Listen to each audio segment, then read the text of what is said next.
San José Obrero. Comenzamos el mes de mayo con el Día del Trabajo, y qué mejor persona para representar este día que el mismísimo Padre adoptivo de Jesús, José de Nazaret. También en este mes conmemoramos a la Santísima Virgen María, por lo que también comenzar el mes con su esposo es algo increíble. José fue un hombre humilde y justo. Pasaba su vida en la meditación, la oración y en su trabajo. José es un digno símbolo del silencio, de la prudencia, de la generosidad, de la dignidad y del trabajo. Compartió su trabajo con su hijo, que no es más que el mismo Dios hecho hombre, Jesucristo. Aunque en este día no recordamos la vida de San José como tal, sino que recordamos a San José como el patrono de los obreros, de cómo se conmemoró esta fecha para pedir su intersección por todas aquellas personas que trabajan arduamente a diario para llevar el pan de cada día a su casa, a quienes lucharon por sus derechos como trabajadores, para los que no tienen trabajo y piden fervorosamente por uno. Esta fiesta fue instituida por el Papa Pío XII en el año 1955.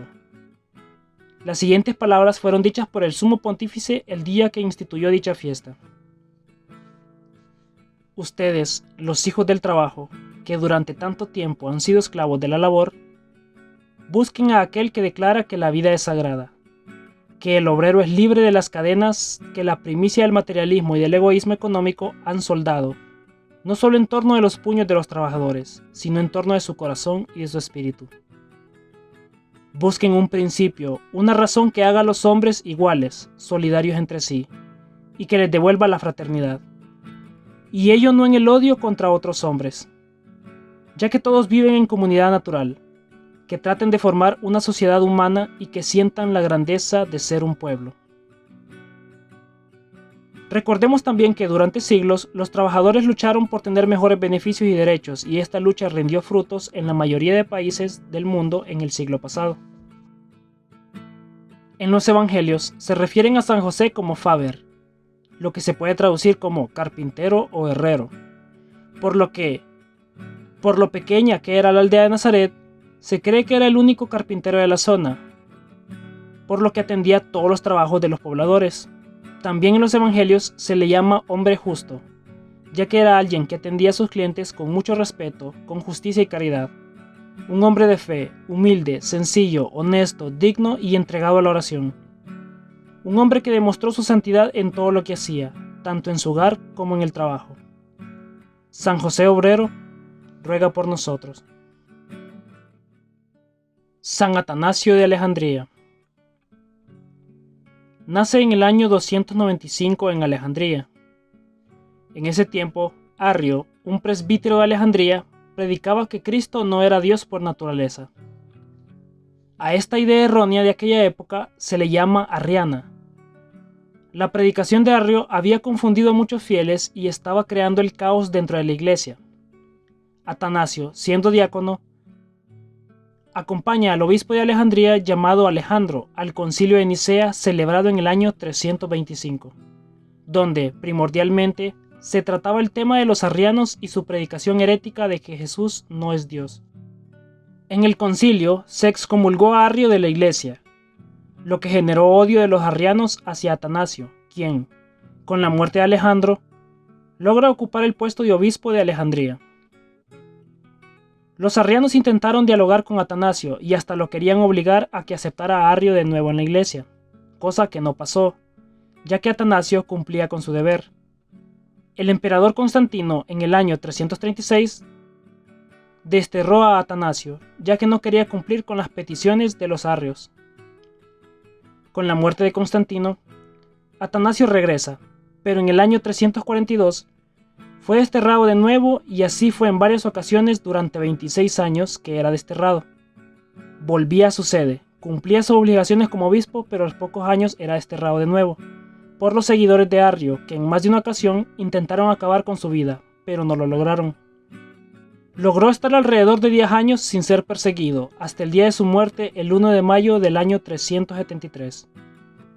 Durante su vida, escribió grandes obras católicas que ayudaron y daban esperanza a los cristianos en aquella época. Hasta hoy en día se le considera doctor de la Iglesia. San Atanasio, ruega por nosotros. Santos Felipe y Santiago apóstoles. En este día celebramos no a uno, sino a dos de los apóstoles de Jesús. Estos son Felipe y Santiago. Comenzamos hablando un poco acerca de San Felipe de Betsaida. Fue uno de los primeros discípulos llamados por Cristo. Aparece siempre en la quinta posición cuando se menciona a los apóstoles. Como es originario del mismo lugar de Pedro y Andrés, se cree que también era pescador. Fue de los primeros discípulos en notar que Jesús es el Mesías. Incluso se lo mencionó a su amigo Natanael, quien fue llamado Bartolomé. Esto es mencionado en el Evangelio de San Juan, capítulo 1, versículo 45-46. Felipe se encuentra con Natanael y le dice: ese del que escribió Moisés en la ley y también los profetas, lo hemos encontrado, Jesús el hijo de José, el de Nazaret. Felipe es mencionado también en el capítulo 6, versículos 5 al 7. Al levantar Jesús los ojos y ver que venía hacia él mucha gente, dice a Felipe: ¿dónde vamos a comprar panes para que coman estos? Se lo decía para probarle, porque él sabía lo que iba a hacer. Felipe le contestó: 200 denarios de pan no bastan para que cada uno tome un poco. Más adelante, en el mismo Evangelio de San Juan, capítulo 12, versículos 21 al 22, nos relata: estos se dirigieron a Felipe, el de Betsaida de Galilea, y le rogaron: Señor, queremos ver a Jesús. Felipe fue a decírselo a Andrés, Andrés y Felipe fueron a decírselo a Jesús.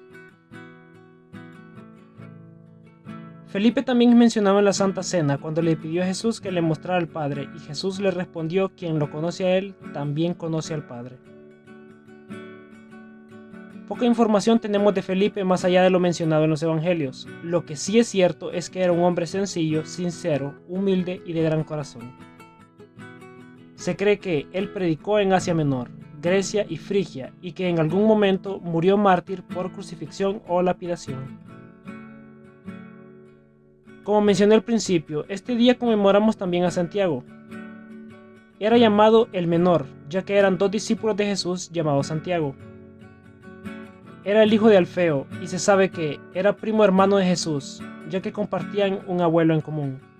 He aquí la razón por la que Jesús lo llamaba hermano, y no porque fuera hijo de la Santísima Virgen María. En los evangelios poco se menciona sobre Santiago, pero esto es compensado con la información dada sobre él en Hechos de los Apóstoles y en la carta de San Pablo a los Gálatas. Santiago era, junto a Pedro, la principal figura de la iglesia en Jerusalén. Incluso Pablo lo menciona en el capítulo 2, versículo 9 de la carta a los Gálatas de la siguiente forma: Santiago, Pedro y Juan, considerados columnas de la iglesia. Santiago participó en el Concilio de Jerusalén, donde los temas principales eran la ley mosaica y la circuncisión, en donde se cree que tuvo una gran participación y mucho apoyo de los demás apóstoles. San Santiago fue elegido como obispo de Jerusalén. Cabe aclarar que la carta de Santiago en el Nuevo Testamento no se sabe por quién fue escrita, y es muy poco probable que sea escrita por Santiago el Menor. Se cree que su muerte fue alrededor del año 62, apedreado por una multitud. Santos Felipe y Santiago, rueguen por nosotros. San Florián.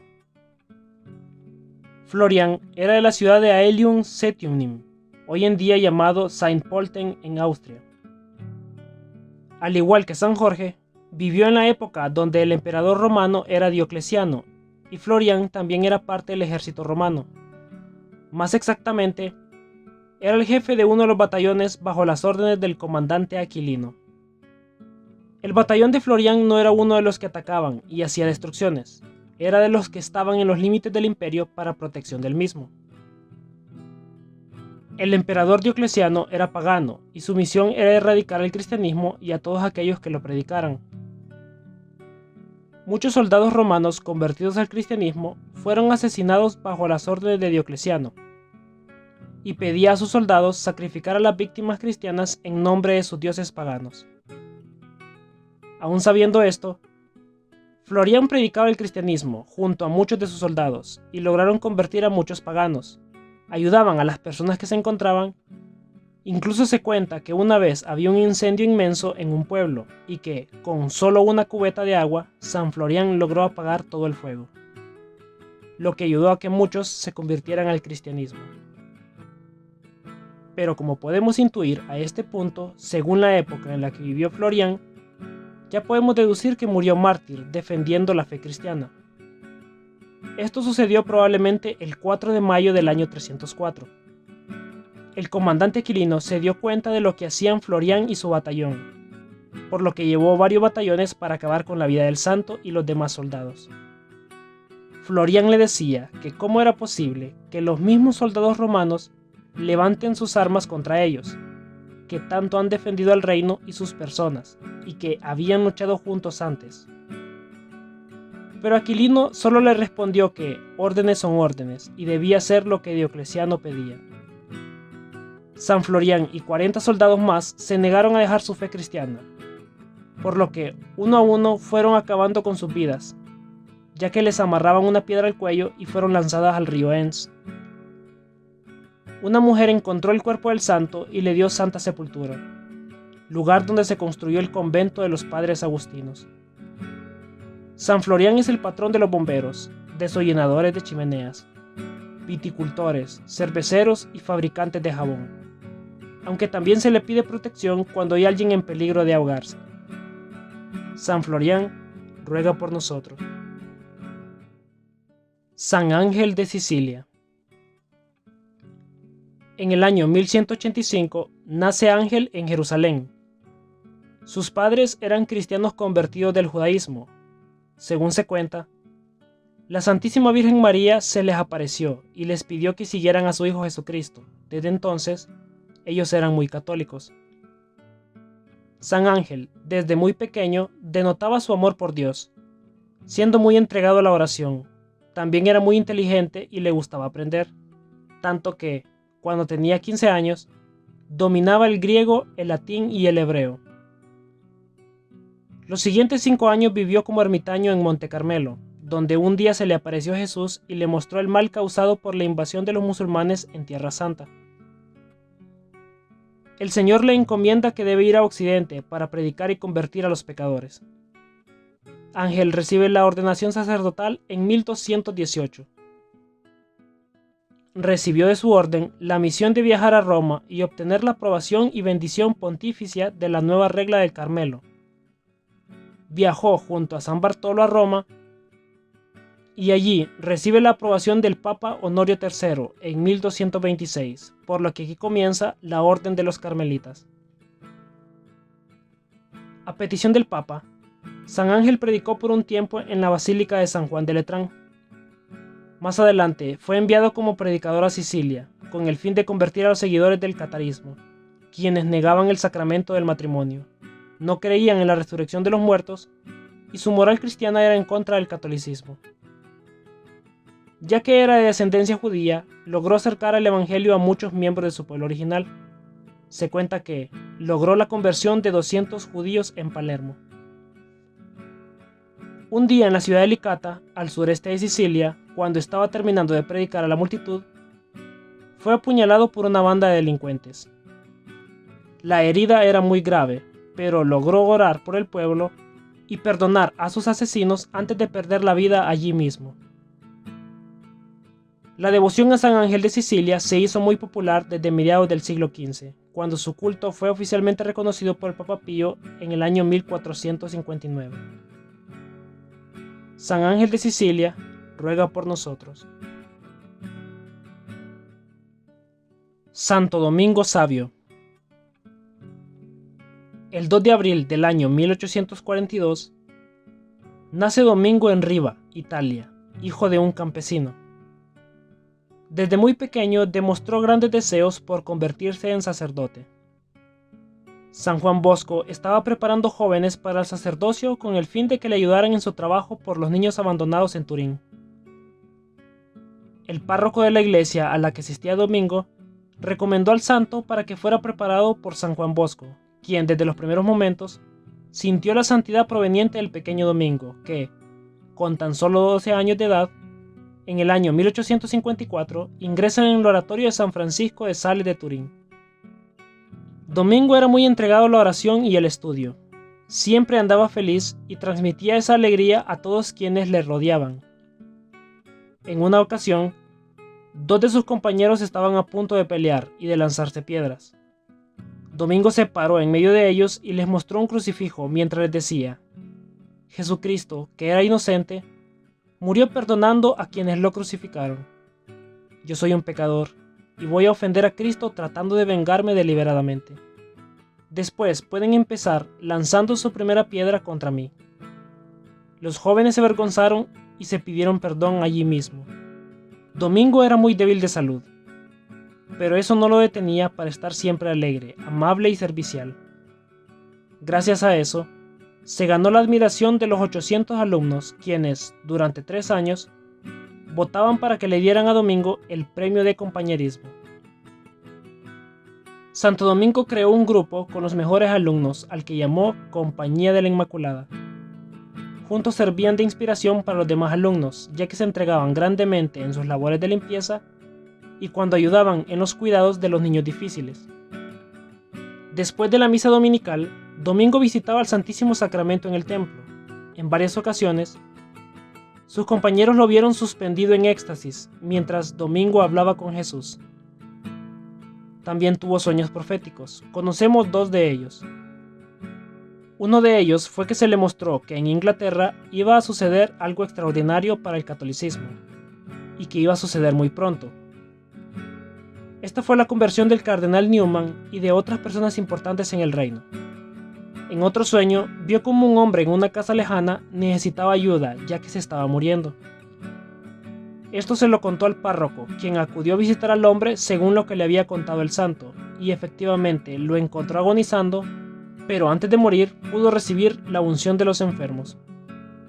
Con solo 15 años de edad, en el año 1857, Domingo se pone muy grave de una tos, y fue la primera vez que sus compañeros lo vieron triste. Pero no porque estaba enfermo, sino porque, por órdenes de los doctores, tenía que irse a su casa a descansar y no podía permanecer en el oratorio por más tiempo, y este era el lugar favorito de Domingo. Los doctores que Don Bosco contrató dijeron después de examinarlo que Domingo no quería ser sanado, que su alma anhelaba irse con Dios y que su débil cuerpo ya no podría sostenerla en este mundo por más tiempo. El 9 de marzo, el párroco de la iglesia llegó y le dio la unción de los enfermos. Domingo estaba con su padre al lado. Su madre se había ido a otra habitación ya que no podía soportar ver a su hijo partir. Antes de morir, mientras rezaba con su padre, sonrió y alegremente le dijo que veía cosas muy hermosas. A las 9 p.m., Domingo fallece con una gran sonrisa en el rostro. 8 días después de su fallecimiento, se le apareció en sueños a su padre para decirle alegremente que se había salvado. Unos años después, se le apareció en sueños a San Juan Bosco para decirle que lo que más le consoló a la hora de su muerte fue la presencia de la Santísima Virgen María y que le rezaran fervorosamente a ella. En 1859, Don Bosco funda la comunidad salesiana, y entre los jóvenes que le ayudaron, la mayoría eran del grupo Compañía de la Inmaculada. Santo Domingo Sabio, patrono de los estudiantes, monaguillos y acólitos, ruega por nosotros. San Juan de Beverly. Nació en algún punto del siglo VII en Beverly, Northumbria, donde ahora es Reino Unido. Fue el obispo de Hexham y de York. Era muy conocido por ayudar a los más necesitados. Lo que más se cuenta de él es que sanó a un sordomudo luego de hacerlo vocalizar. Por esta razón, es considerado el precursor de don Jesús Ordóñez Ancín, quien es considerado el sacerdote de los tartamudos, por haber inventado el método de convergencia ortofónica. Aún con todos sus deberes como obispo, San Juan tomaba su tiempo para orar y meditar. Incluso se retira al bosque para poder estar a solas con Dios. Luego de un tiempo, ya de avanzada edad, deja su puesto como obispo y se retira en el año 717 al monasterio de Beverly. Se sabe que fallece allí 4 años más tarde, el 7 de mayo del 721. San Juan de Beverly ruega por nosotros. Santa Flavia Domitila. En este día recordamos a una santa de los primeros años del cristianismo que vivió en el siglo I. Alrededor del año 60, nace Flavia Domitila, hija de una mujer con su mismo nombre, quien era hija de Vespasiano, el que sería el emperador de Roma entre los años 69 y 79, y también era hermana menor de los futuros emperadores Tito y Domiciano. Flavia se casó con su primo Flavio, quien era nieto del hermano del abuelo de Santa Flavia. Se cuenta que el emperador Domiciano, tío de Santa Flavia, asesinó a los hijos de la santa cuando solo tenían 7 años, lo que generó el enojo en un hombre llamado Esteban, que se molestó al saber eso, puesto que él era muy cercano a la santa, y asesinó al emperador Domiciano en el año 96. Pero antes de que Domiciano fuera asesinado, el esposo de Flavia había sido martirizado y había desterrado a Flavia a la isla de Pandataria, donde fue martirizada, ya que ella negaba a los dioses paganos romanos, y mantenía su fe en Cristo aún después de que habían asesinado a su familia. Murió entre los años 96 y 100, un 7 de mayo. Santa Flavia Domitila, ruega por nosotros. San Pedro de Tarantasia. Pedro nació en Saboya, en el Bourg de Saint-Maurice, cerca de Vienne, Francia. Hijo de padres labradores, e iba por el mismo camino, pero sus padres vieron que era muy estudioso y le gustaba aprender, sobre todo escrituras religiosas, por lo que, cuando San Pedro cumple 20 años, sus padres le permiten entrar al monasterio cisterciense de Bonaval. Tanto fue la santidad de aquel hombre y tal fue su entrega a Dios que sus padres y hermana también se hicieron monjes y monja, ya que su padre entró al mismo monasterio que él y demás hombres de la familia también. Ya las mujeres entraron al convento de religiosas, incluyendo a su madre.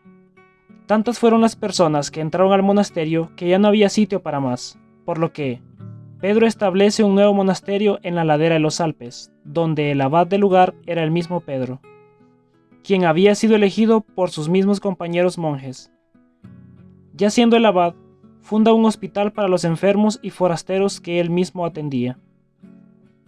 San Pedro a este punto ya era sacerdote y ya tenía varios años siéndolo, por lo que, cuando muere el obispo de Tarantasia, las personas que conocían a Pedro solicitaron que el santo fuera quien se encargara de ocupar dicho puesto, cosa que al principio no le agradaba mucho a Pedro, ya que Tarantasia era conocido como el peor lugar de la zona, ya que era de lo peor, lleno de robos, herejías, supersticiones y muchas cosas más. El Papa aprobó que el nuevo obispo de Tarantasia fuera Pedro, quien estando ya en el puesto, dio lo mejor de sí para lograr sacar de ese gran agujero a la diócesis de Tarantasia.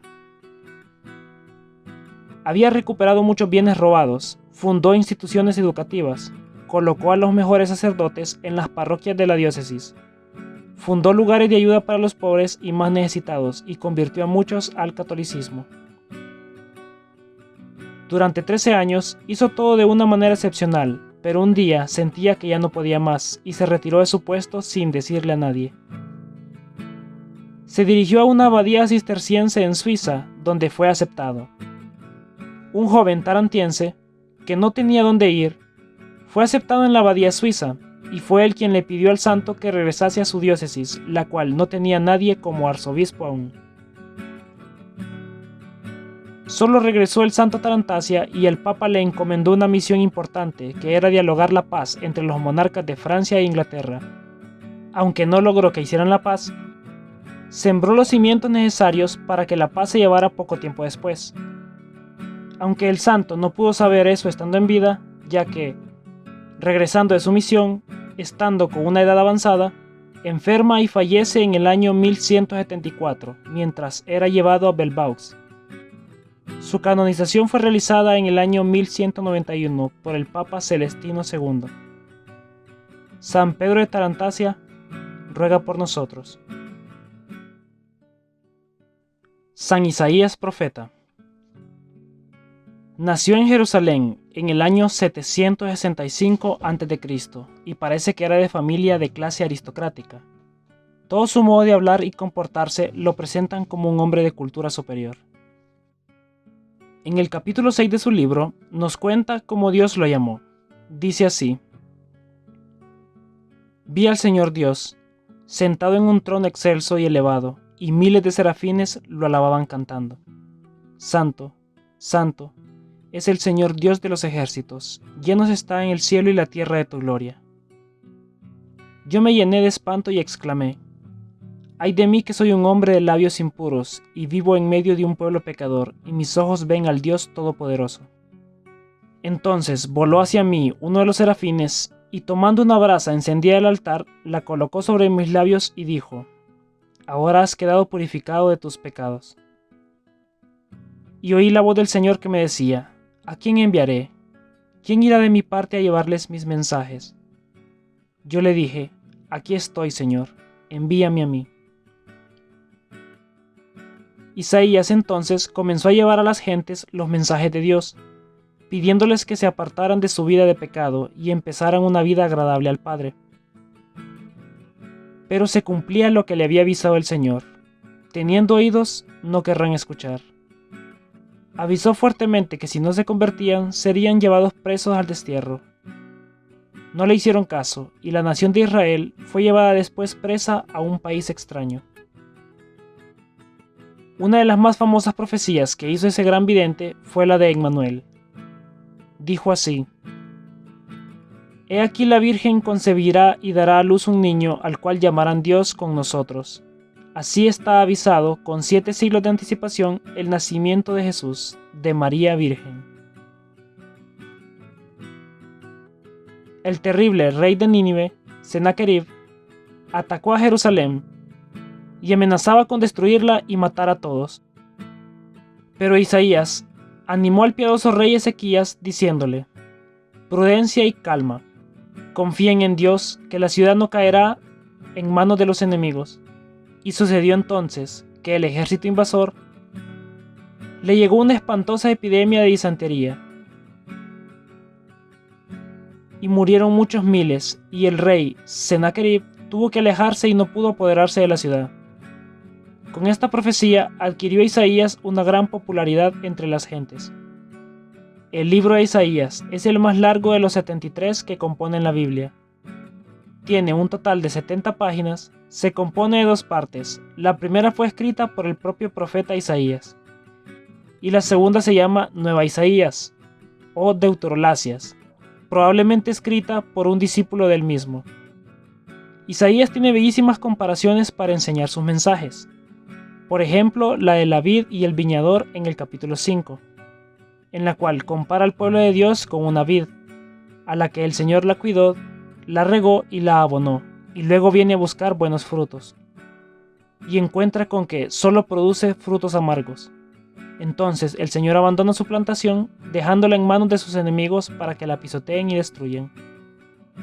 En el libro de Isaías se pueden encontrar muchos datos de lo que será la vida del Mesías, o enviado de Dios. Se puede afirmar que este escrito es la primera biografía de Jesús que fue realizada 7 siglos antes de que naciera él mismo.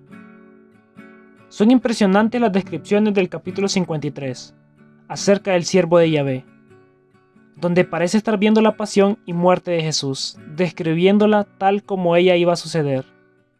Y ahí él insiste que estos sufrimientos que pasará Jesús serán para pagar nuestros pecados. Después de Cristo y de Moisés, el más grande profeta de todos los siglos ha sido Isaías. Es el profeta de la confianza en Dios. Quiere que, aunque las situaciones de la vida sean terribles, jamás dejemos de confiar en que Dios llegará con su gran poder a ayudarnos y defendernos. Anuncia un Mesías o Salvador de la familia de David, portador de paz y de justicia, cuyo oficio es encender en la tierra el amor hacia Dios. Fue un genio religioso que ejerció enorme influencia en la verdadera religión, y cuyos escritos los leen y meditan hoy en todo el mundo los seguidores de Cristo. Una antigua tradición judía nos dice que Isaías lo hizo martirizar el impío rey Manases. San Isaías es un santo más antiguo que el cristianismo y profetizó a quien sería nuestro Salvador. San Isaías profeta, ruega por nosotros. San Juan de Ávila. Un 6 de enero nace Juan, en Almodóvar del Campo, donde ahora es España, en el año 1499 o en el 1500. Sus padres eran muy cristianos. Su papá se llamaba igual que él, Juan de Ávila, y su madre se llamaba Catalina Gijón. Eran los dueños de una mina de plata en Sierra Morena. Ellos fueron el ejemplo perfecto para su hijo, ya que eran muy entregados a la oración, eran devotos a la Eucaristía y a la Santísima Virgen María. Alrededor del año 1513, Juan comienza a estudiar leyes en Salamanca. Después de 4 años de estudio, regresa a Almodóvar y comienza una vida de oración y penitencia. Se retiró de su estudio de las leyes ya que no eran lo que él buscaba y no eran muy acordes a su vida cristiana. Las llamaba leyes negras.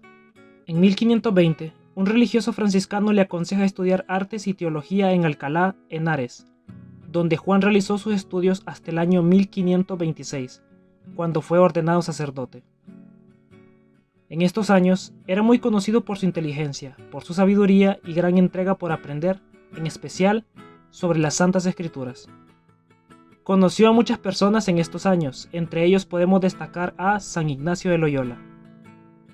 El mismo año de su ordenación, sus padres fallecen y queda con la herencia, la que no tuvo mucho tiempo ya que el día que ofició su primera misa, realizó una cena en su casa donde invitó a 12 pobres, a los que al final les repartió todos sus bienes. En el año 1535 es convocado por el obispo de Córdoba. Allí fue donde conoció a Fray Luis de Granada. Juan de Ávila pasó mucho tiempo ayudando a los más necesitados, predicando y convirtiendo a muchos. Durante una predicación de una misa, un joven llamado Juan escuchó la predicación y desde entonces decidió servir a los demás, en especial a los pobres y enfermos. Ese joven más adelante fue canonizado y es quien conocemos como San Juan de Dios. En el año 1537, forma un grupo de sacerdotes en Granada, quienes vivían en comunidad y predicando. Durante su vida, San Juan de Ávila fundó 3 universidades y 11 colegios. Ya con avanzada edad en el año 1551, Juan se comienza a sentir enfermo. Pero esto para él fue una bendición, ya que le daba más tiempo para pensar sus sermones y las cartas que escribía, las cuales eran enviadas a todas partes de España e incluso a Roma. Durante este tiempo, convirtió a muchas personas y conoció a mucha gente que sería importante dentro de la iglesia, como Santa Teresa de Jesús y Francisco de Borja. Un día, mientras Juan se dirigía hacia la ermita a oficiar misa, sintió que ya no podía más y cayó al suelo. Entonces Jesús le habló y le dio ánimos para que siguiera. Al poco tiempo, mientras oficiaba misa, escuchó la voz de Jesús que venía desde la cruz y que le dijo que sus pecados estaban perdonados. El 10 de mayo de 1569 fallece San Juan de Ávila. Fue canonizado el 31 de mayo de 1970. Hoy en día se le considera doctor de la Iglesia. San Juan de Ávila, patrón de los sacerdotes de España, ruega por nosotros. San Antimo de Roma. En los primeros siglos de la Iglesia encontramos muchos santos provenientes de Roma que defendieron el cristianismo aún estando al borde de la muerte. Uno de estos santos es San Antimo de Roma. Poco se sabe de su vida más allá de que era sacerdote, predicaba en Roma y de cómo falleció. Pero sí conocemos que uno de sus actos salvó la vida de muchos cristianos y convirtió a muchos. Antimo había sido capturado e iba a ser martirizado junto a otros cristianos. Pero un día, mientras era prisionero de procónsul llamado Piniano, sanó a su hijo, ya que la esposa de Piniano, llamada Lucía, se lo había pedido. Este milagro provocó que toda la familia de Piniano se convirtiera al cristianismo, por lo que son liberados y ocultados por Piniano. Muchos otros cristianos fueron salvados y ocultados por la nueva familia cristiana. San Antimo fue capturado nuevamente por los romanos y fue lanzado al río Tíber con una roca atada en el cuello, pero sobrevivió. Al poco tiempo fue encontrado orando y ahí mismo fue decapitado. Sus seguidores enterraron su cuerpo en ese mismo lugar. Muchos de los cristianos que fueron salvados junto a Antimo fueron martirizados con el paso del tiempo, pero lograron convertir a muchas personas, así como también ayudaron a la familia de Piniano a ocultar cristianos.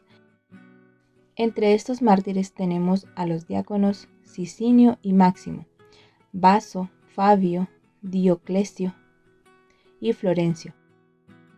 San Antimo de Roma ruega por nosotros. San Pancracio de Roma. En el año 289 nace en Frigia el joven Pancracio. Su padre era un noble y era pagano. Fallece cuando Pancracio tenía solo 7 años de vida, por lo que tuvo que irse a vivir donde un tío, hermano de su padre llamado Dionisio, quien lo criaría y sería su figura paterna. Cuando tenía 10 años, se mudan a Roma. Dionisio era un hombre de dinero, por lo que tenía criados. Uno de ellos era cristiano, el cual los evangelizó y los convirtió. Con el tiempo pudo hacer que se contactaran con el mismo Papa. Ya profesando su fe en Cristo, San Pancracio y su tío se despojan de sus bienes para donar todo a los pobres y son bautizados en la Iglesia Católica. Un día después, unas personas informaron al emperador Diocleciano que el hijo de Cleonio de Frigia, llamado Pancracio, profesaba su fe en Cristo, por lo que el emperador los mandó a traer y capturar. Diocleciano habló a solas con Pancracio por un largo rato. Le pidió que alabara a sus dioses paganos y olvidara todo lo que tenía que ver con Cristo. Pancracio se negó, por lo que el emperador mandó a decapitar al santo junto a su tío. Momentos antes de morir, Pancracio se arrodilló, vio al cielo levantando las manos y dio gracias a Dios por haber llegado a ese día creyendo en Cristo. Falleció el 12 de mayo del año 304. Fue uno de los tantos santos asesinados por el emperador Diocleciano entre los siglos III y IV. San Pancracio, patrón contra perjurios, contra falsos testimonios, dolores de cabeza y calambres, ruega por nosotros. San Pedro Regalado. Nace en 1390 en Valladolid. Desde los 13 años ingresa a una orden de franciscanos. 2 años después se vuelve amigo de un profesor de Salamanca y que también era franciscano. Su nombre era Pedro Villacreces. El santo se volvió el discípulo de Villacreces desde entonces. Se vivían tiempos difíciles en la iglesia y en Europa, ya que el cisma de Occidente había afectado grandemente a la iglesia y había mucha separación dentro de los fieles. Aparte de eso, la peste negra había dejado un gran desastre en todo el continente. Muchos monasterios habían aceptado a personas para que les ayudaran a atender enfermos y muchos de estos nuevos monjes no se entregaban a la vida religiosa. Ambos Pedros se encargaron de reformar los monasterios franciscanos y volverlos así como eran antes o mucho mejores. En el monasterio de La Aguilera se establecen ambos Pedros junto a varios monjes franciscanos jóvenes y comienzan su vida de monasterio, dando todo de sí en cada una de las tareas dentro del mismo. En el año 1415, en Valladolid, Pedro Villacreces funda un monasterio al que llamaron El Abrojo, y él fue el prior del mismo. Durante estos años, Villacreces mostró la gran persona que era, dando todo de sí por las demás personas, entregándose a la oración y penitencia, ayudando a los más necesitados y predicando de tal forma que convertía a la mayoría de los que los escuchaban. Pero Villacreces estuvo en ese puesto hasta el año 1422, ya que ese año fallece, por lo que los demás monjes eligen a Pedro Regalado como el nuevo prior. Un día, para la fiesta de la Anunciación, Regalado se encontraba orando y venerando a la Santísima Madre, pero él quería realizar esto en el monasterio de La Aguilera. Se le cumplió su deseo a Pedro, ya que unos ángeles lo llevaron volando desde el Abrojo hasta La Aguilera, y luego de regreso. Entre los dos monasterios habían 80 kilómetros de distancia. Varios monjes presenciaron aquel momento.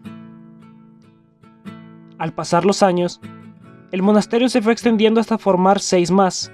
Les llamaban los 7 de la fama. Eran conocidos porque cultivaban sus propios alimentos, pero no almacenaban nada, ya que era una prohibición guardar alimentos. Lo que hacían era comer lo necesario cada día y repartir todo el resto entre los más necesitados. Los monjes tenían 12 horas de oración entre el día y la noche. Dormían en cuartos que parecían celdas, ya que todo lo que recibían lo donaban a otros. Así fue la vida de Pedro Regalado hasta que se envejeció y se retiró al monasterio de La Aguilera, donde pasó los últimos años de su vida, haciendo penitencia y oración. Algunos monjes del convento cuentan que lo miraban a Pedro subir el monte del Águila mientras cargaba una cruz y llevaba una corona de espinas. El 30 de marzo de 1456 fallece el santo Pedro Regalado. Tiempo después, se construyó un santuario en su nombre en La Aguilera. San Pedro Regalado, ruega por nosotros. San Matías Apóstol.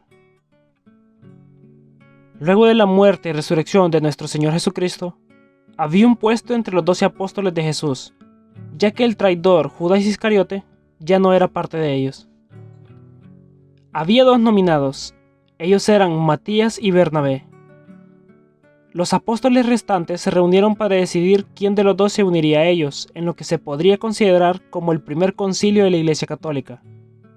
El elegido fue Matías. Matías ya era conocido para ellos, ya que acompañó a Jesucristo desde que se bautizó, incluso en su paso por el Calvario. Una antigua tradición cuenta que Matías era parte de los 72 discípulos que Jesús envió a predicar. Matías estaba presente cuando el Espíritu Santo descendió sobre los apóstoles y la Santísima Virgen María en Pentecostés. Clemente de Alejandría contaba que Matías predicaba especialmente sobre la mortificación del cuerpo para dominar la sensualidad, algo que aprendió del mismo Jesucristo. San Matías predicó en Judea, Capadocia y alrededor de las costas del mar Caspio.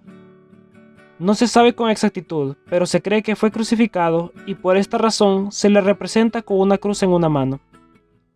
San Matías, patrón de los arquitectos, ruega por nosotros. San Isidro Labrador. En el año 1070 nace en Madrid el pequeño Isidro, hijo de 2 campesinos muy pobres, los cuales no tenían dinero para ponerlo a la escuela, por lo que ellos mismos le enseñaron lo básico, así como el amor y temor de Dios, a ser caritativo con los más necesitados y una gran entrega a la oración y a la Santa Eucaristía. Cuando Isidro tenía 10 años, queda huérfano, por lo que tuvo que trabajar desde esa edad. Comenzó su vida laboral y campesina en la finca de don Juan de Vargas, que estaba cerca de Madrid. Durante muchos años, pasó trabajando para don Juan, y fue allí donde conoce a quien sería su esposa y la madre de su hijo. Su nombre era María, y así como Isidro alcanzó la santidad, su esposa también lo hizo, y es a quien hoy en día conocemos como Santa María de la Cabeza. Los compañeros jornaleros se molestaban con Isidro, ya que siempre llegaba tarde al trabajo. El horario era de 6 a 6, pero Isidro siempre llegaba a media mañana. Esto pasaba ya que Isidro nunca faltaba a misa, la cual era en la mañana. Un día sus compañeros se cansaron y fueron a hablar con don Juan, quien fue a supervisar a Isidro, y efectivamente pudo ver que Isidro no estaba. Pero más allá de eso, notaba cómo las tareas del santo se realizaban solas o por algún ser invisible, el cual posiblemente era algún ángel. Los bueyes eran dirigidos de una manera impecable como si el mismo Isidro lo estuviera haciendo, por lo que no había razón para regañar al santo. En esos años, sucedió la invasión de los maometanos a Madrid, por lo que muchos católicos tuvieron que huir. Entre ellos se encontraban Isidro y su familia. Pasaron varios días de hambre hasta que un día Isidro logró encontrar trabajo como jornalero, y el dinero que ganaba lo dividía en 3 partes. La primera la donaba al templo, la segunda a los pobres y la última para él y su familia. Incluso también le sobraba para alimentar a las aves, las que aún en invierno recibían semillas por parte de Isidro. El santo fue invitado una vez a un almuerzo. Él se encontró con varios mendigos y los llevó consigo. Pero la persona que lo había invitado se molestó y le dijo que solo le daría un plato de comida para él, ya que solo a él lo había invitado. Isidro recibió su plato de comida y les repartió a los mendigos, y él comió un poco también. Todos lograron saciar su hambre y aún sobraba algo de comida. Isidro los domingos iba a misa temprano junto a su familia. Luego oraba un rato, visitaba enfermos y en la tarde salía a dar paseos con su esposa e hijo. Un día, mientras daban uno de estos paseos en un campo, su hijo, mientras jugaba, cayó en un pozo y junto a él la canasta de la comida. Rápidamente ambos santos fueron a verlo, pero el pozo era muy profundo, por lo que no podían sacarlo. Ambos se arrodillaron y comenzaron a pedir a Dios por su hijo. De repente el pozo se comenzó a llenar de agua hasta el tope y pudo salir su hijo sin rasguño alguno. Incluso la canasta de la comida estaba intacta. Con el paso del tiempo, los tres regresan a Madrid e Isidro encuentra trabajo en una finca, donde al igual que en la anterior, los demás jornaleros se quejaban de que trabajaba menos y de que pasaba mucho tiempo orando y en la iglesia. El dueño de la finca los convocó a todos y les puso a sembrar una parcela de tierra a cada uno. Con el paso de los días, la parcela que sembró Isidro creció mucho más y dio el doble de granos que la de cualquier otro jornalero. En el año 1130, Isidro comienza a sentirse enfermo y supo que pronto llegaría la hora de su muerte. De esta forma, se va a confesar y fallece poco después. 33 años después, su cuerpo fue sacado de su tumba y se encontraron que estaba incorrupto, así como estaba el día en que falleció. Por lo que sus restos fueron trasladados a un templo. En el siglo XVII, el rey Felipe III había enfermado gravemente y los doctores le decían que fallecería a causa de esa enfermedad. El rey mandó a traer el cuerpo de San Isidro y mientras sus restos eran trasladados, la enfermedad del rey desapareció por completo. De esta manera, Felipe III insiste al Papa que se canonice a Isidro. En el año 1622 fue realizada su canonización. San Isidro Labrador, patrón de Madrid y de los agricultores, ruega por nosotros.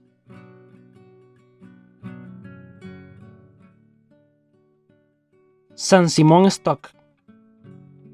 En el condado de Kent de Inglaterra, nace Simón en el año 1174. Comenzó sus estudios como cualquier persona que tuviera la oportunidad de recibir buena educación. Sus padres querían que optara por una carrera que le diera un buen futuro y cómo sostenerse, pero Simón no estaba muy acorde con ese estilo de vida.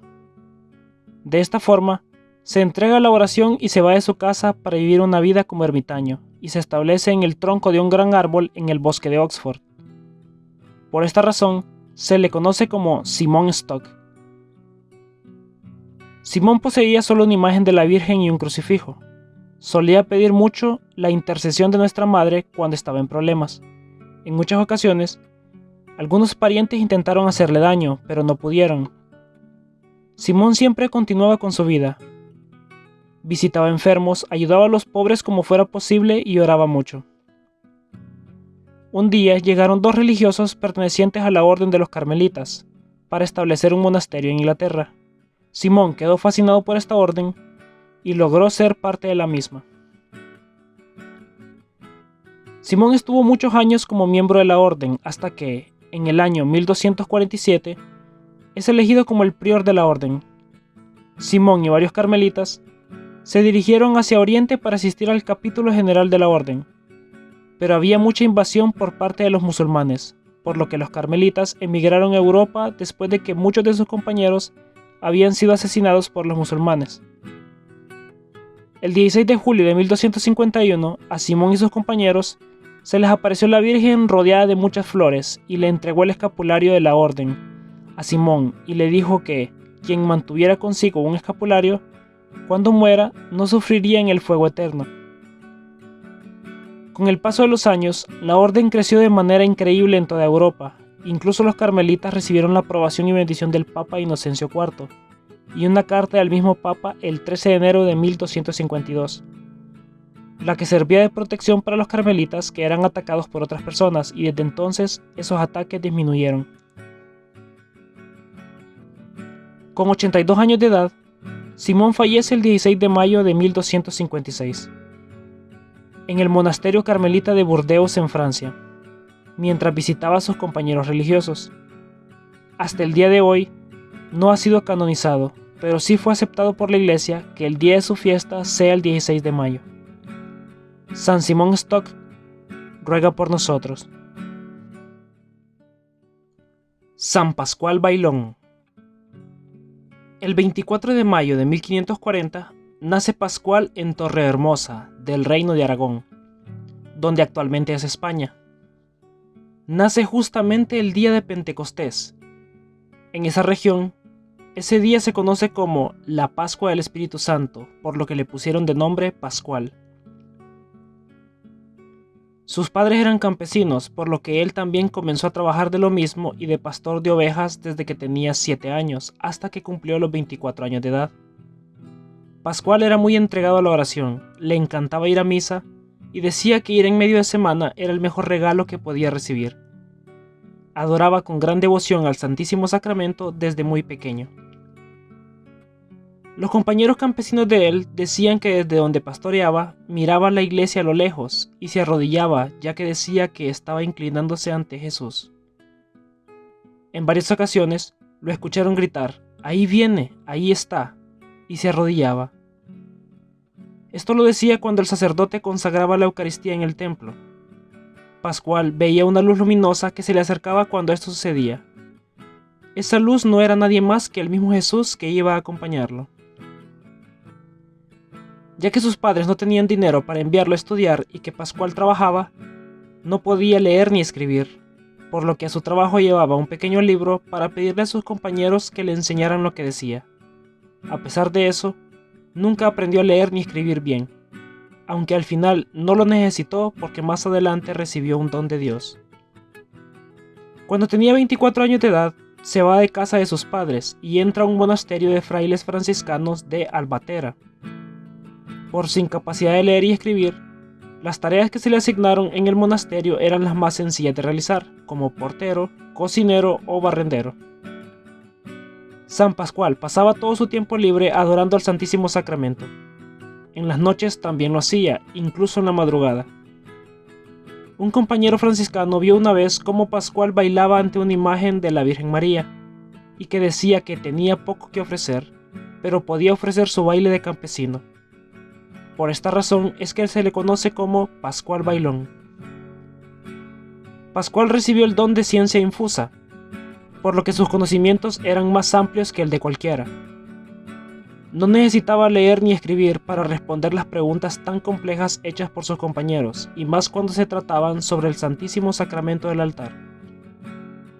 Un día, el prior de la orden le encomendó la tarea de llevar una carta al general de la orden franciscana, que en ese tiempo estaba en París. Alegremente aceptó esta tarea para ir evangelizando por todo el lugar por el que pasara. Pascual se encontró con varios herejes calvinistas y por ningún momento dudó de su fe y siempre estaba firme con su sabiduría sobre el Santísimo Sacramento.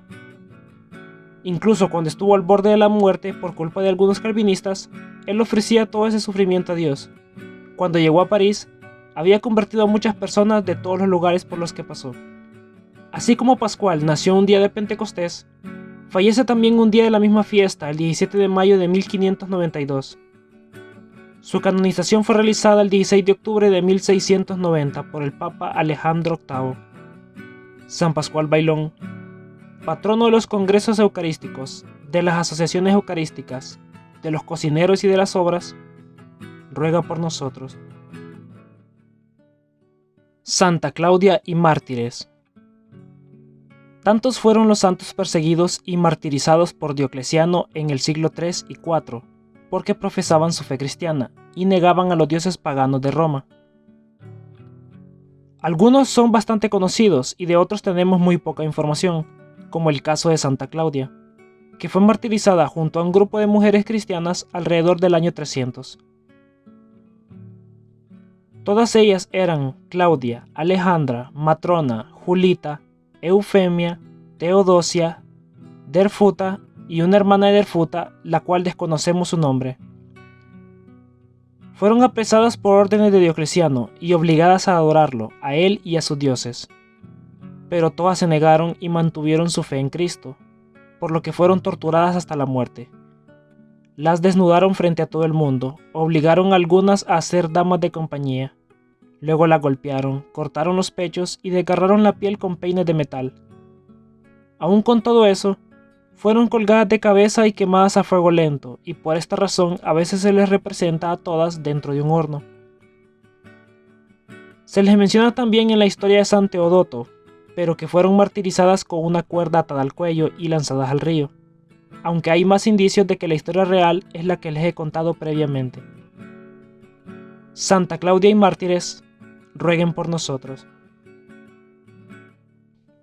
San Ivo de Quemartín. Nació en Bretaña, Francia, en el año 1253. Era parte de una familia noble. Su madre desde pequeño le enseñó cómo llevar y lo importante que es tener una vida cristiana y pura. Cuando cumple 14 años, se va a París para estudiar varias carreras, las que eran filosofía, teología, artes liberales y derecho. Ivo siempre fue muy estudioso y entregado a la oración.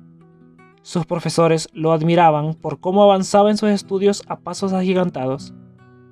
Pero a sus compañeros no les agradaba, a tal punto que muchas veces intentaron que dejara ese tipo de vida y se volviera más libertino. Cosa que jamás pasó, e Ivo fue fuerte en sus convicciones. Durante 10 años estudió y luego regresó con sus padres, quienes le tenían arreglado un matrimonio por conveniencia. Cosa que a Ivo no le agradó mucho, ya que él quería tener una vida consagrada a Dios, por lo que se preparó para recibir el sacramento de la orden sacerdotal. Ya cuando era sacerdote, el obispo lo nombra juez eclesiástico de la diócesis, cargo que mantuvo el resto de su vida. Pero a diferencia de muchos abogados o juristas de la época, él nunca se dejó llevar por la inmoralidad de algunas leyes ni del mundo. No aceptaba sobornos y todo lo hacía de la manera más correcta. Muchos santos que estudiaron leyes dejaron sus carreras y trabajos en leyes ya que no eran acordes a su vida cristiana, como San Fidel de Sigmaringa. Pero en el caso de Ivo fue diferente, ya que él hizo su trabajo de tal manera que reflejaba su santidad en él. Fue tanto el bien realizado por San Ivo que logró reformar algunas de las costumbres del clero, para bien. Siempre apoyó a los más necesitados. Cada vez que alguien necesitaba ayuda con algún problema legal, enemistad u odio, daba todo de sí e intentaba pacificar todo conflicto por muy difícil que fuese. Su fama se extendió en toda la zona. Era tan recto, imparcial y justo en sus casos que hasta los que castigaba le tomaban aprecio y nadie tomaba represalias contra él. San Ivo fallece el 19 de mayo de 1303 con 50 años de edad. Sus restos se encuentran sepultados en la Catedral de Tréguer. San Ivo, patrono de los juristas, abogados, personas abandonadas y de los huérfanos, ruega por nosotros. San Bernardino de Siena. En el día de la fiesta del nacimiento de la Virgen María, 8 de septiembre del año 1380, nace Bernardino en Siena, Italia, quien a los 7 años queda huérfano de ambos padres, por lo que fue criado por unas tías, quienes le enseñaron ciencias religiosas y lo educaron de la mejor manera posible. Bernardino demostraba con sus actos la pureza de su corazón, ya que muchos de sus compañeros le incitaron a hacer algunos actos impuros en más de una ocasión, cosa que se negó a hacer Bernardino, incluso cuando sus compañeros lo molestaban por ello. Cuando Bernardino estaba joven, entró a una asociación llamada Devotos de Nuestra Señora, donde se dedicaban a hacer obras de caridad. Pero donde más ayudaron fue para la epidemia de tifus del año 1400, ya que la gente no quería atender a los enfermos ni enterrar a los difuntos a causa del tifus, porque pensaban que se contagiarían, y era Bernardino y sus compañeros quienes atendían a los enfermos. San Bernardino atendía con más ahínco a los que ya estaban agonizando y los hacía estar en paz con Dios. A ninguno de todos los de la asociación les dio tifus, pero el cansancio de todo este tiempo ayudando se acumuló y desgastó mucho el cuerpo del santo, el cual estuvo varios meses en cama recuperándose. Ya al estar recuperado, Bernardino se iba de su casa por largas horas y le decía a la gente que preguntaba que iba a visitar a alguien de quien estaba enamorado. Las personas creían que se iba a casar, pero un día lo siguieron y notaron que a donde iba era a rezar en una ermita con una imagen de la Santísima Virgen María, a quien Bernardino le tenía gran devoción. Más adelante, Bernardino entra a una orden de frailes franciscanos y el 8 de septiembre de 1402, de nuevo en la fiesta del nacimiento de nuestra Madre, recibe el hábito de los franciscanos. En esta fecha no solo había nacido San Bernardino, sino que también había sido bautizado el mismo día, además de que el 8 de septiembre de 1404 es ordenado sacerdote. Los próximos 12 años estuvo predicando mucho, pero casi nadie lo oía, y era poco conocido. Su voz era suave y no gustaba mucho oírla, por lo que Bernardino pidió con mucho fervor a nuestra Madre y a nuestro Señor que le ayudaran en su misión. Un día, mientras rezaba junto a sus compañeros franciscanos, uno de ellos de repente se paró y le dijo que no ocultara las cualidades que Dios le ha dado, y que fuera a predicar a Milán. Durante 3 días seguidos mientras rezaban, algún compañero suyo se paró y repetía las mismas palabras, lo que fue tomado como una señal de Dios. De esta manera, los franciscanos envían a Bernardino a Milán en Cuaresma para que ayude a predicar. Al principio, poca gente le ponía atención y su voz, que era muy baja, poco se oía. Bernardino volvió a pedir con fervor que todo mejorara y las personas lo comenzaran a escuchar, y así fue. Su voz se hizo más fuerte y agradable al oído, y multitud de personas se reunían para escucharlo predicar. Los templos rebosaban de personas y tuvo que dejar de predicar en ellos y hacerlo en campos y plazas. Quienes lo escuchaban decían que sentían cómo el suelo temblaba en su predicación y caían arrodillados arrepentidos de sus pecados. Predicó por toda Italia, convirtió a muchos y llevaba un estandarte con las letras JHS, que significan Jesús, Hombre Salvador. Bernardino comenzó a predicar en Polonia y recomendaba a las personas a quemar los juegos de azar, por lo que un fabricante de cartas fue donde el santo a reclamarle diciéndole que, por su culpa, estaba en la quiebra, a lo que Bernardino le respondió que imprimiera estampas de Jesús y las vendiera. Aquel hombre hizo esto y obtuvo más ganancias de las que tenía antes vendiendo cartas. Muchas personas, por hacerle daño a Bernardino, fueron a donde el Papa y le dijeron que el santo predicaba a favor de los juegos de azar, por lo que el Papa le prohibió volver a predicar. Bernardino tuvo que ir a Roma a hablar directamente con el Papa, quien le pidió que predicara para ver cómo era que lo hacía. Su predicación fue tan santa que el Papa inmediatamente quitó la prohibición. Poco tiempo después lo quería nombrar arzobispo, pero Bernardino no quiso tomar tal cargo, por lo que se le concedió ser el superior de la orden de los franciscanos, ya que nadie había traído tantos religiosos a la orden como él, ya que cuando empezó solo habían 300, y para cuando fue nombrado superior, habían más de 4000. Bernardino predicó por muchos lugares. Muchos de sus oyentes transcribieron sus sermones, en especial los que dio en Roma y los que dio más adelante en Siena, cuando había varias divisiones y peleas que desaparecieron, y volvió la paz luego de dar 45 sermones allí. Aún con tantos seguidores, Bernardino se iba a escuchar las clases de algunos maestros de cómo enseñar y hablar bien en público. Por donde pasaba Bernardino, hacía milagros y convertía a muchos. Así fue por el resto de su vida, hasta que un día se comenzó a sentir débil de salud, por lo que se fue al monasterio de los franciscanos en Aquila, donde falleció santamente el 20 de mayo de 1444. Incluso después de su muerte, sucedieron varios milagros sobre su sepulcro, por lo que el Papa Nicolás V lo canonizó en el año 1450. San Bernardino, patrono de la publicidad, comunicación y de las personas que padecen enfermedades respiratorias y ludopatía, ruega por nosotros. San Cristóbal Magallanes y compañeros mártires. En este día se celebran 25 santos mártires. Ellos son los 22 sacerdotes Cristóbal Magallanes, Agustín Caloca, Román Adame Rosales, Rodrigo Aguilar Alemán, Julio Álvarez Mendoza, Luis Batiz Sáenz, Mateo Correa Magallanes, Atilano Cruz Alvarado, Miguel de la Mora, Pedro Esqueda Ramírez, Margarito Flores García, José Isabel Flores Varela, David Galván Bermúdez, Salvador Lara Puente, Jesús Méndez Montoya, Manuel Morales, Justino Orona Madrigal, Sabas Reyes Salazar, José María Robles Hurtado, David Roldán Lara, Genaro Sánchez Delgadillo, David Uribe Velasco, Tranquilino Ubiarco, y los 3 laicos Pedro de Jesús Maldonado Lucero, Justino Orona Madrigal y Toribio Romo González. Cristóbal Magallanes Jara nació en el año 1869 en Totatiche, Jalisco, México. Fue un joven muy humilde y su familia también lo era. Cuando cumplió 19 años, entró al seminario de Guadalajara y su ordenación sacerdotal fue en 1899.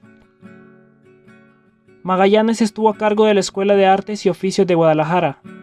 Estando allí, logró construir un orfanato, centro de catequesis y escuelas en zonas rurales. Luego fue elegido como párroco de la iglesia de Totatiche y estuvo en ese cargo por 17 años. En 1926 comenzó la llamada Guerra Cristera, cuando el gobierno de México comenzó a prohibir el cristianismo en el país e intentaron desaparecerlo mediante la fuerza. El 21 de mayo de 1927, mientras San Cristóbal se trasladaba a una iglesia rural para celebrar misa en honor a Santa Rita, sucedió una balacera entre cristeros y las fuerzas federales, por lo que estos últimos atraparon a Magallanes y a su compañero, el padre Caloca, quienes fueron llevados al Palacio Municipal de Colotlán, ya que fueron acusados injustamente de estar conspirando contra el gobierno. No tenían pruebas para inculparlos y meterlos presos, por lo que decidieron ejecutarlos. Tuvieron a ambos sacerdotes por 4 días hasta que el 25 de mayo fueron sacados al patio para ser fusilados. Magallanes le dio la absolución a Caloca y le dio ánimos diciéndole que se tranquilizara, que pronto estaría en el cielo. El padre Caloca le dio la absolución a Magallanes y ambos fueron fusilados justo después de que Caloca dijera: "Por Dios vivimos y por Dios morimos", y que Magallanes perdonara a sus ejecutores. Los demás mártires fueron asesinados durante la Guerra Cristera y ninguno de todos ellos negó o dudó de su fe en Cristo, ni aun siendo martirizados por ello. Todos fueron canonizados en el año 2000 por el Papa Juan Pablo II. San Cristóbal Magallanes, San Agustín Caloca y compañeros mártires, rueguen por nosotros. Santa Rita de Casia. Un día de mayo del año 1381 nace Rita en un pequeño pueblo llamado Rocaperona. Sus padres tenían una edad avanzada y era hija única. Durante muchos años pidieron a Dios tener descendencia y esa bendición fue Rita. Sus padres también eran pobres, por lo que ellos mismos la educaron y le enseñaron los principios de la fe y moral cristiana. Desde muy pequeña demostró una gran devoción a la Santísima Virgen María, a San Agustín, a San Juan Bautista y a San Nicolás de Tolentino. Ella también era muy entregada a la oración y pasaba mucho tiempo en soledad. Su más grande sueño era entrar a la orden agustina y le expresó ese gran deseo a sus padres, los que no estaban de acuerdo, ya que ellos querían que tuviera hijos. Por lo que arregla un matrimonio con un joven llamado Paulo Ferdinando, y bajo su gran obediencia hacia sus padres, Rita decide seguir el camino del matrimonio. Paulo al principio parecía ser un buen hombre, pero ya estando casados, demostró realmente cómo era en realidad. Era un hombre coleriento, violento, mujeriego y agresivo. Durante 18 años, Rita sufrió siendo la esposa de él. Pero ella entregaba ese sufrimiento para la conversión de los pecadores, en especial la de su esposo, la cual logró después de muchos años de sufrimiento. Ya para entonces tenían 2 hijos, los que eran gemelos. Ambos heredaron el carácter de su padre. Paulo ya era un hombre bueno, entregado a Dios, fiel y buen esposo, pero poco duró esto, ya que tenía muchos enemigos, los que había conseguido en su vida como mal hombre, y uno de estos enemigos le quitaron la vida a Paulo. Los gemelos, llenos de rabia, juraron venganza por la muerte de su padre. Rita intentó hacerles cambiar de parecer, incluso invitando a los asesinos a su casa y perdonándolos. Pero sus hijos seguían con su idea de venganza, por lo que Santa Rita pide fervorosamente a Dios que los haga cambiar de parecer, y que, si no era así, que mejor se los llevara de esta vida antes de que cometieran un pecado tan grave. Sus oraciones fueron escuchadas y sus hijos, con 14 años de edad, fallecen de pronto. Rita, totalmente devastada y con un gran sufrimiento, decidió seguir su sueño de niña, por lo que se dirigió a un convento de las Agustinas.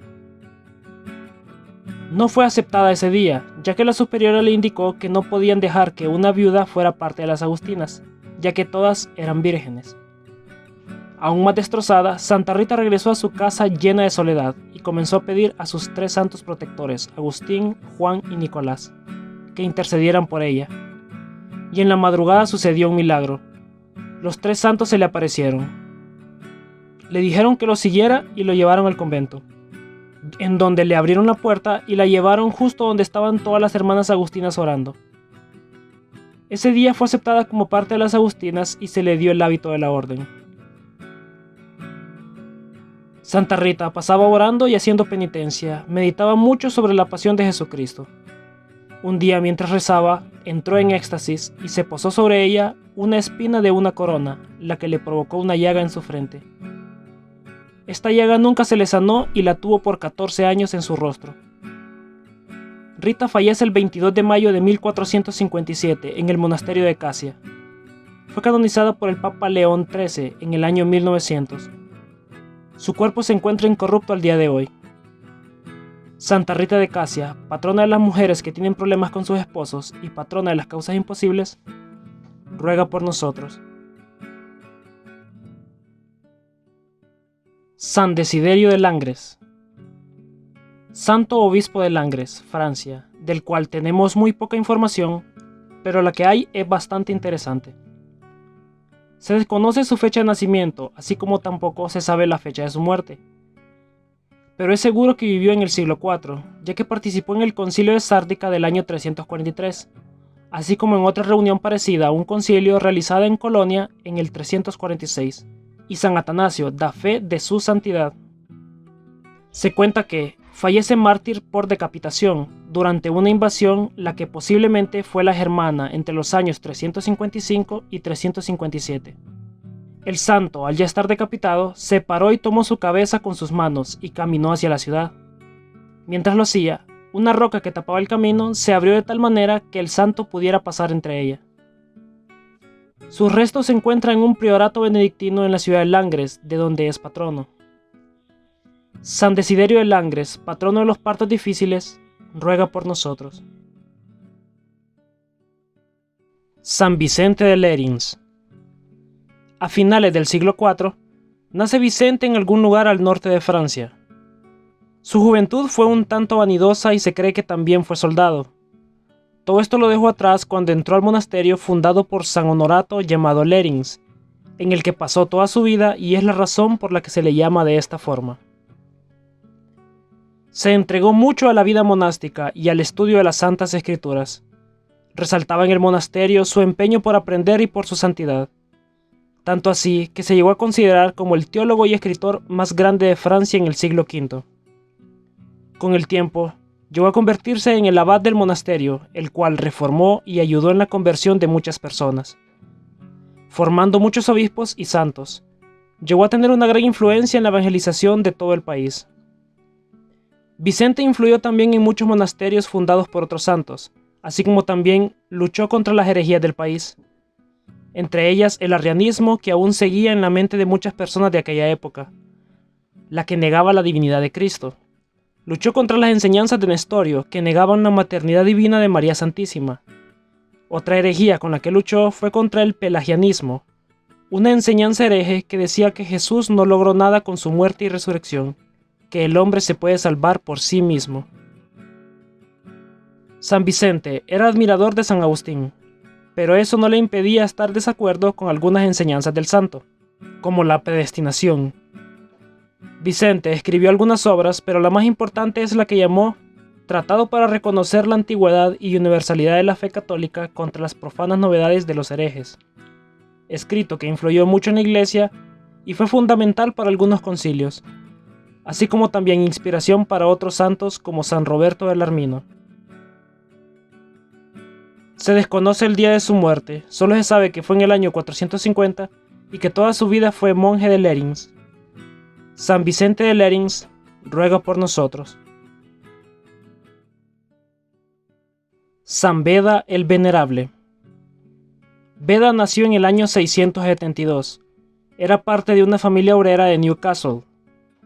Desde los 8 años demostró su gran entrega a la oración y meditación, por lo que desde muy joven se entregó a la vida monacal en los monasterios de Wearmouth y Jarrow, donde fue ordenado sacerdote cuando tenía 22 años.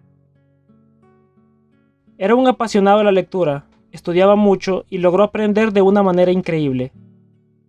Él mismo decía que podía resumir su vida en 3 verbos: aprender, enseñar y escribir. Fue un gran escritor de aritmética, gramática, filosofía, música, astronomía y cronología. Fue un gran teólogo y era conocido por ser sencillo, ya que no era complicado de entenderle cuando daba explicaciones y evangelizaba. Fue de gran influencia en la cultura europea, en especial por las bases que sentó en la escuela de York y en la Carolingia. Fueron pocos meses que estuvo fuera del monasterio, ya que solo allí le gustaba estar. El poco tiempo que no estuvo fue cuando visitó York.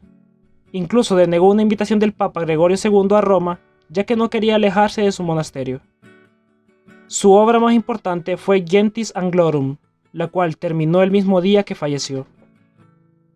Ya que no podía continuar escribiendo por sí mismo, le dictaba sus enseñanzas a un escribano, el que redactaba todo tal y como lo era indicado por el santo. Lo último que pidió escribir fue una oración en la que dice: «Te pido, Jesús mío, que me concediste saborear con delicia las palabras de tu sabiduría.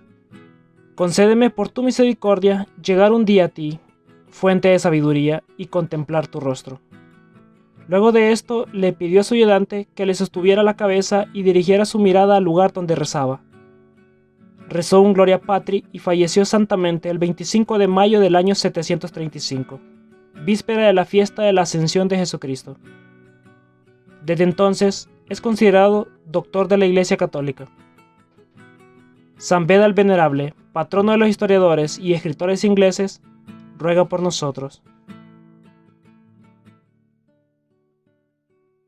San Felipe Neri. En el año 1515, en Florencia, nació Neri. Era hijo de Francesco y Lucretia Neri, pero su madre falleció desde que él y sus hermanos estaban pequeños, por lo que la segunda esposa de su padre fue como la verdadera madre de Felipe y sus hermanos. Desde muy joven, Felipe visitaba a los padres de un monasterio dominico de San Marco, quienes le inspiraron a la virtud. Por las dificultades financieras de su familia, Felipe tuvo que ir a vivir donde un tío que poseía muchos bienes y le indicó a Felipe que, si le administraba bien todos sus bienes, algún día serían de él.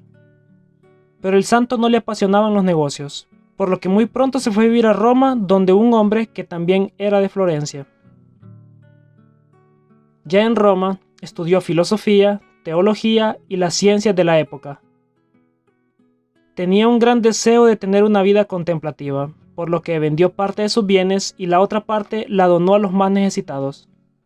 Desde entonces se entregó a la oración y meditación de la pasión de Cristo. Visitaba a menudo las catacumbas donde estaban sepultados muchos mártires para venerarlos. Felipe era alguien muy alegre y sociable. Poseía el don de atraer a los demás por su buen humor, cortesía y modestia.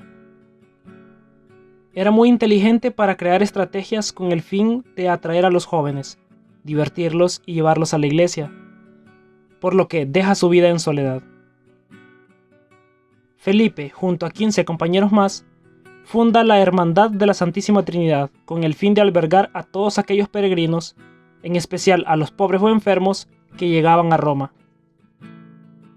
Miles de peregrinos encontraron hospedaje y alimento, en especial cuando a mediados del siglo XVI llegaron más de 350.000 a Roma. Por consejo de su director espiritual, Felipe decide recibir la ordenación sacerdotal cuando cumplió los 36 años de edad.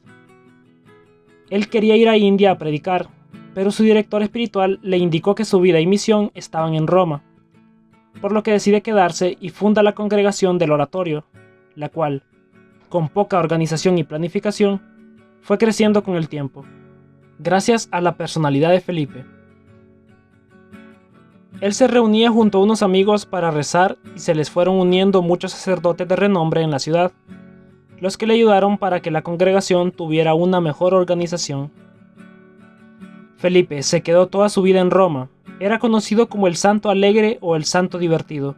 Pero, así como atrajo a mucha gente buena, así atrajo a mucha gente mala, quienes, por hacerle un daño al santo, fueron hacia donde el Papa a decirle muchas mentiras sobre Felipe, por lo que el Papa, sin investigar, sanciona a Felipe prohibiéndole predicar y oficiar misa. La respuesta a esto del santo fue: «Qué bueno es Dios por dejarme humillar de esta manera». Luego de una gran investigación, el Papa se dio cuenta de su error, por lo que le quitó la prohibición a Felipe y le pidió que se convirtiera en arzobispo, a lo que el santo se negó. El 26 de mayo de 1595, con 80 años de edad, Felipe fallece en Roma. San Felipe Neri, patrono de los educadores y humoristas, ruega por nosotros. San Agustín de Canterbury. En inicios del siglo VI, el catolicismo ya había entrado a Inglaterra, pero por diversos motivos, su desarrollo se detuvo. Uno de los más importantes son los sajones, que intentaron erradicar el cristianismo. En Irlanda, en cambio, San Patricio sí había logrado convertir a muchas personas del lugar. No fue hasta finales del mismo siglo que otro santo llevó el cristianismo a Inglaterra, y esta vez sí se desarrolló de una manera increíble. Este santo no es otro que San Agustín de Canterbury. Poco conocemos de San Agustín antes de llegar a Gran Bretaña. Lo poco que se sabe es que era un monje benedictino y que vivía en un monasterio fundado por San Gregorio Magno, en Roma. San Gregorio fue el de la idea de mandar a 40 monjes evangelizadores a aquellas tierras en el año 596, y pidió que Agustín sea quien los dirigiera. Los monjes, por su paso en las tierras donde ahora es Francia, preguntaron a los obispos del lugar, quienes les decían la mala idea de ir a la isla anglosajona a predicar, ya que eran bastante crueles, por lo que los misioneros decidieron consultar primero al Papa Gregorio. En ese entonces, en la isla donde ahora es Inglaterra, había un pequeño reino al sur llamado Kent. El rey de ese lugar era Ethelberto, quien se había casado con una princesa llamada Berta, originaria del reino franco de París, perteneciente a la dinastía de los merovingios. Ella también era católica, por lo que el Papa les indicó a Agustín y sus compañeros que era la oportunidad perfecta para ir a evangelizar a aquellas tierras.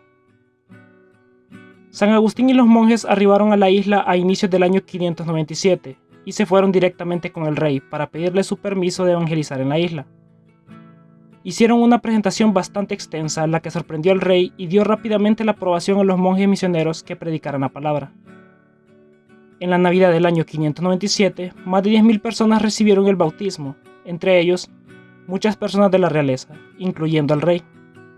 Agustín regresó a Arles en Francia, donde le contó al arzobispo del lugar todo lo logrado en la isla, por lo que el arzobispo le confirió la consagración episcopal por órdenes del Papa. San Gregorio envió desde Roma a muchos misioneros más para que llevaran la palabra por toda la isla anglosajona. El recibimiento de la fe católica fue tan grande que el Papa le confirió el título de arzobispo a San Agustín, para que creara varias diócesis en el país, dando como resultado que en los primeros años del siglo VII ya habían 3 grandes diócesis: la de Londres, la de Rochester y la de Canterbury, donde el arzobispo era San Agustín. El santo y los misioneros convirtieron a muchos en toda la isla, pero no pudieron llegar a varios pequeños reinos porque eran bastante conflictivos y enemigos entre ellos. Pero al menos dejaron aquella pequeña semilla que con el tiempo creció y dio sus frutos en toda la isla. El 26 de mayo del año 605 fallece San Agustín y fue sepultado allí mismo. San Agustín de Canterbury ruega por nosotros. San Germán de París. En el año 496 nace Germán en Borgoña, cerca de Autun, nacimiento que casi no se da por un intento de aborto de su madre, llamada Eusebia. Su niñez tuvo falta de afecto familiar, ya que sus padres lo abandonaron e incluso una tía de él tenía celos, ya que era un mejor estudiante que su hijo, por lo que intentó envenenarlo, pero fallando en el intento. Desde muy pequeño denotó su gran entrega a Dios y su pasión por aprender y la oración. Vivió 15 años con una pariente lejana que sí le dio el cariño que no tuvo por parte de su familia. Ya siendo adulto, Germán es ordenado sacerdote por el obispo de Autun, Agripín. El santo ingresó al monasterio de San Sinforiano, donde con el tiempo logró ascender al puesto de abad, otorgado por el anterior abad llamado Nectario.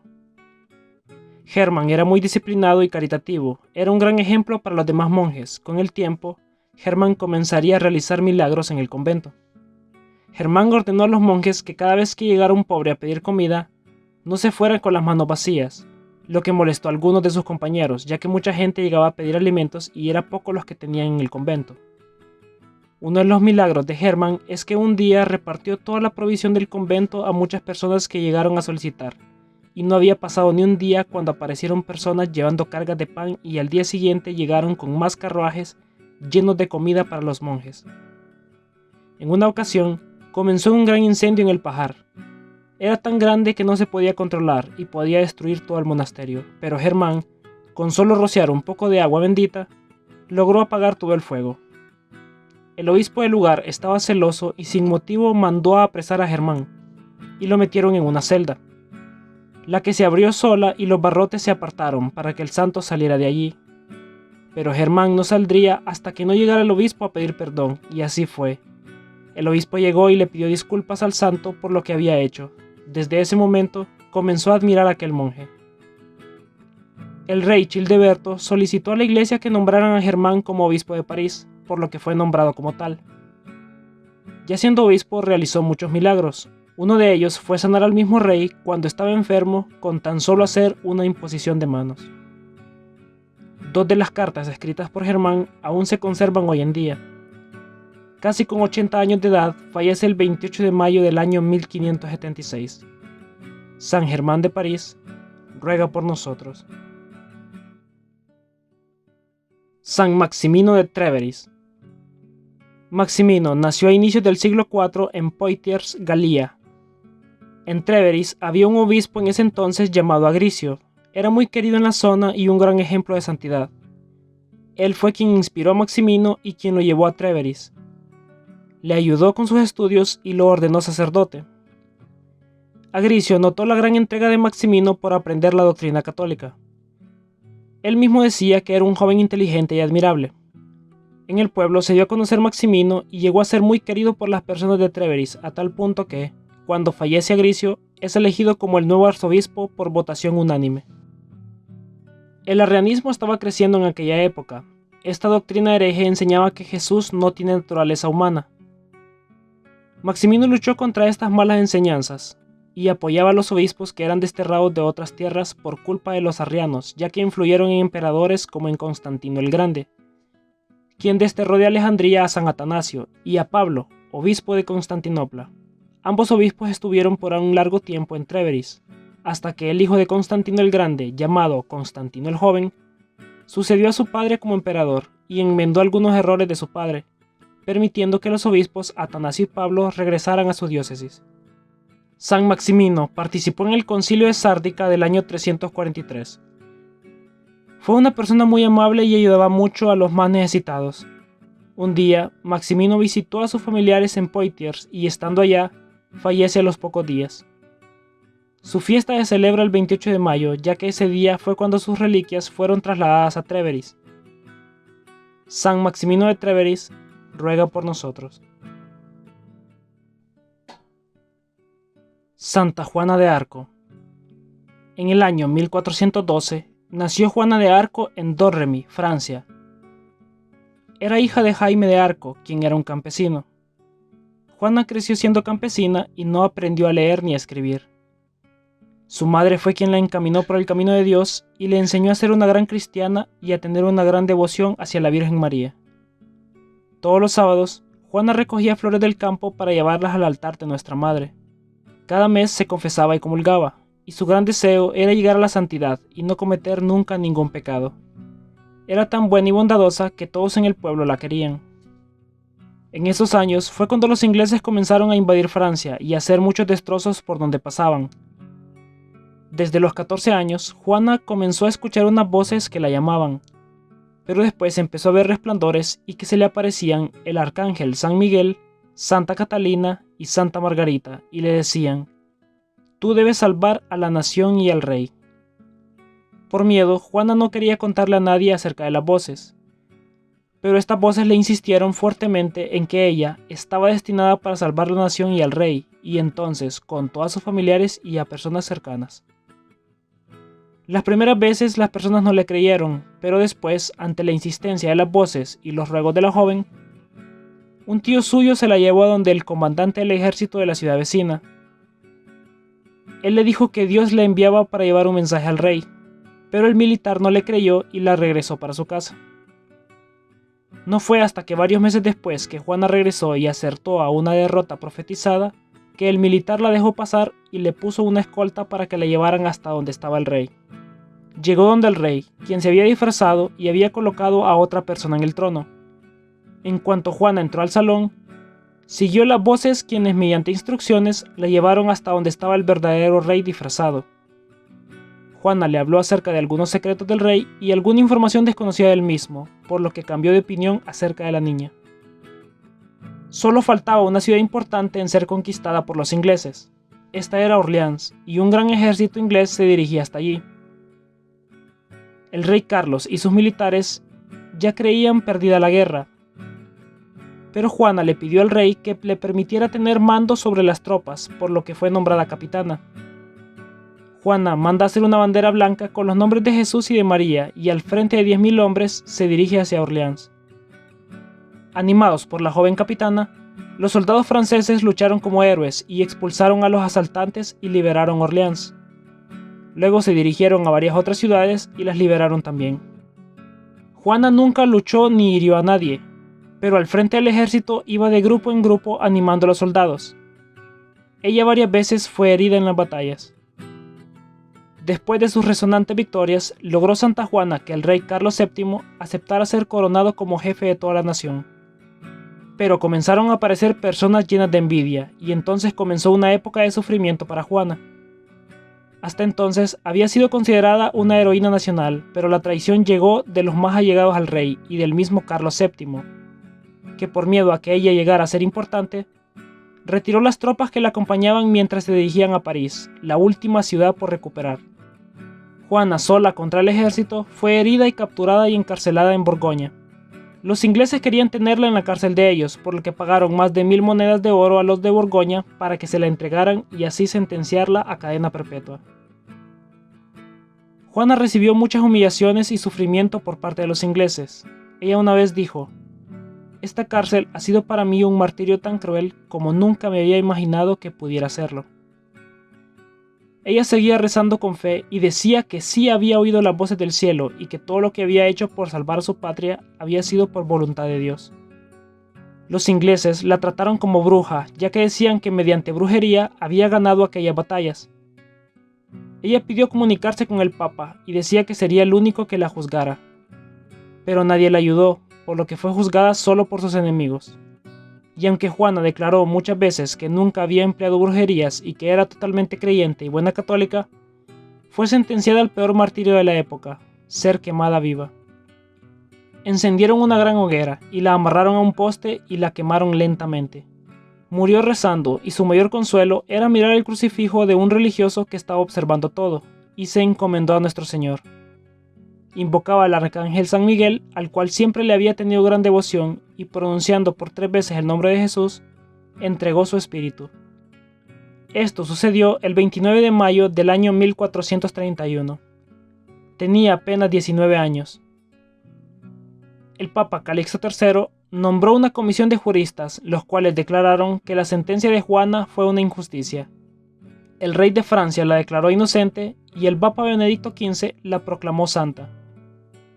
Santa Juana de Arco, ruega por nosotros. San Félix de Nicosia. En el año 1715 en Nicosia, Italia, nace Filippo Giacomo en una familia humilde y muy religiosa. Su padre era zapatero y tuvo que encargarse de su trabajo. Luego de eso intentó entrar a la orden de los capuchinos. Durante un tiempo no fue admitido porque era analfabeta, pero logró entrar en el convento de Mistreta en el año 1743 después de hablar con el padre provincial de Mesina, que estaba de visita en Nicosia. Ya siendo un hermano lego, recibe el nombre de Félix. Se le encomendó la tarea de ser limosnero en Nicosia, en donde con gran disciplina fue de puerta en puerta en las casas de las personas adineradas, solicitando una ayuda para los más necesitados. Sea que le dieran dinero o no, siempre daba las gracias a toda persona. A pesar de no saber leer ni escribir, Félix conocía muy bien las Sagradas Escrituras, ya que se aprendía los pasajes bíblicos leídos durante las misas y los tiempos de comida. Se hizo muy conocido en todos los alrededores por su disciplina, obediencia y humildad. Félix también realizó muchos milagros, ya que sanó a muchas personas durante la epidemia que arrasó el pueblo de Cerami en el año 1777. Convirtió a muchos, incluyendo delincuentes, ya que visitaba a los presos para llevarles alimentos y la palabra de Dios. Félix fue muy devoto a la Virgen de los Dolores, así como a la Eucaristía. Se le podía ver horas y horas rezando ante el Santísimo. El 31 de mayo de 1787 fallece en su pueblo natal Nicosia, a la edad de 78 años. Su beatificación fue realizada por el Papa León XIII el 12 de febrero de 1888. Su canonización fue en el año 2005 por el Papa Benedicto XVI. San Félix de Nicosia ruega por nosotros.